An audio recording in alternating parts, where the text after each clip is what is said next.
এত মজার ভর্তা যদি প্লেটে থাকে তাহলে তো গরম ভাতের সাথে আর কোনো কথাই নেই, খেতে কিন্তু ভালো মজা। আসসালামু আলাইকুম প্রিয় বন্ধুরা, কেমন আছো তোমরা? আশা করি আলহামদুলিল্লাহ ভালো আছো। আমিও আলহামদুলিল্লাহ ভালো আছি। কালিজিরার ভর্তা তো কম বেশি সবাই বানিয়ে খেয়েছি, কিন্তু আজকে আমি বানাবো ভিন্ন রকমের ভর্তা। এভাবে কালিজিরা ভর্তা বানালে কিন্তু চেটেপুটে খেতে মন চাবে বন্ধুরা। আমি এখানে নিয়েছি পটলের খাল।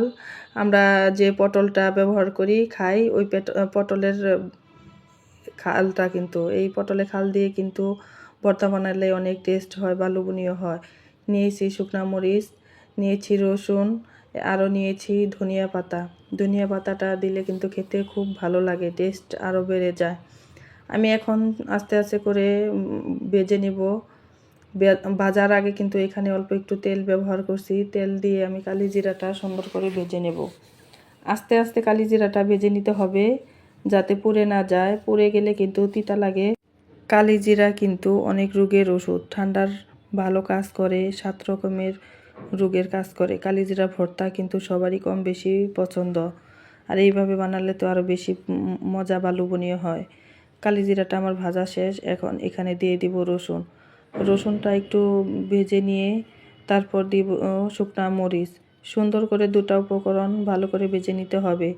যত বেশি ভালো ভাজা হবে খেতে বা বানাতেও কিন্তু ততটাই ভালো হবে। এই যে দেখতে পাচ্ছেন আমার কিন্তু প্রায় ভাজাটা হয়ে গেছে। এখন আমি দিয়ে দিলাম শুকনা মরিচ, কারণ মরিচটা আমার আগে থেকে অল্প একটু ভাজা ছিল, এর জন্য আমি আর একটু ভেজে নিচ্ছি।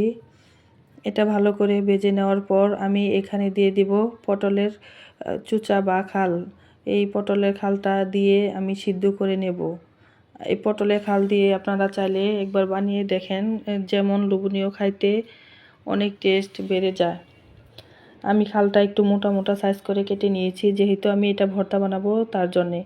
এখানে আরও ধনিয়া পাতা দিয়ে নিয়েছি। ধনিয়া পাতাটা আর পটলের খাল আমি একত্রে সিদ্ধ করে নিব। আমি এখানে কিন্তু এক্সট্রা কোনো পানি ইউজ করি নাই। বাটিতে যে পানিটা ছিল ওই পানিটাই আমি কিন্তু দিয়ে নিয়েছি। এটা আস্তে আস্তে কিন্তু এটা ভেজে নিতে হবে। এটা কিন্তু সিদ্ধ হইলে কিন্তু অনেকটাই সফট বা নরম হয়ে যায়। শুকনা শুকনা করে ভেজে নিতে হবে। ধনিয়া পাতার মধ্যে যে পানিটা আছে ওই পানিটা দিয়েই কিন্তু এটা সিদ্ধ হয়ে যাবে। পটলের খাল কিন্তু কড়াগুলো দিতে হবে, বাতি সাইজ দেওয়া যাবে না। বাতি সাইজটা দিলে একটু শক্ত হয়ে যাবে। এই যে আমার কিন্তু প্রায় ভাজা ভাজা হয়ে গেছে। আমি কিন্তু এটা শিলপাটায় বেটে নেব। আর শিলপাটার ভর্তা বানালে তো খেতে অনেকটাই টেস্ট, অনেক লোভনীয়, আমরা কিন্তু আসলে জানি। দেখতেই পারছো এখন কিন্তু আমি এটা ভালো করে বেটে নেব। তোমরা চাইলে ব্লেন্ডারেও ব্লেন্ড করতে পারো, কিন্তু আমার কাছে মনে হয় এটা পাটায় বেটে বানালে আরও বেশি স্বাদ বাড়িয়ে দেয়। আমি এখানে দিয়ে নিলাম পরিমাণ মতো লবণ। লবণটা স্বাদ অনুযায়ী তোমরা দিবে। আমার এটা ভালো করে বেটে নেওয়ার পর আমি এখানে দিয়ে দিব কালিজিরা। আমি সব উপকরণ কিন্তু কম কম করে দিয়ে আস্তে আস্তে বেটে নেব। আর বাটাটা যত মিহিন হবে ভর্তাটা তত খেতে লোভনীয় হবে। বন্ধুরা, আমার এই কালিজিরা ভর্তা যদি তোমাদের একটু ভালো লেগে থাকে তাহলে লাইক, কমেন্ট, সাবস্ক্রাইব করতে কিন্তু ভুলবে না। দেখতেই পারছো আমি কিন্তু এটা ভালো করে ভেজে নিয়েছি, এই কারণে বাড়তে আমার বেশি সমস্যা হচ্ছে না। কালিজিরাটা যত ভালো করে ভাজা হবে এটা কিন্তু বাড়তে ততটাই ভালো হবে। এখন আমি এখানে দিয়ে নিলাম যে পাতা আর পটলের খাল আমি সিদ্ধ করে নিয়েছিলাম এগুলো দিয়েও কিন্তু এখন বেটে নেব। চাইলে তোমরা একবার ট্রাই করে দেখো এটার কতটা লোভনীয় হয়। এটা কিন্তু অনেক লোভনীয় হয়, এটা অনেক গরম, এই জন্য দেখো কত ভাপ বের হচ্ছে। আমি এখন এটা বেটে নেব।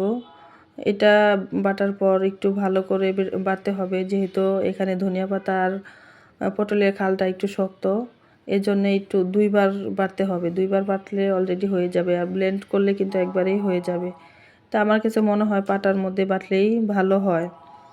আমি আস্তে আস্তে করে কিন্তু সবগুলো বেটে নিয়েছি।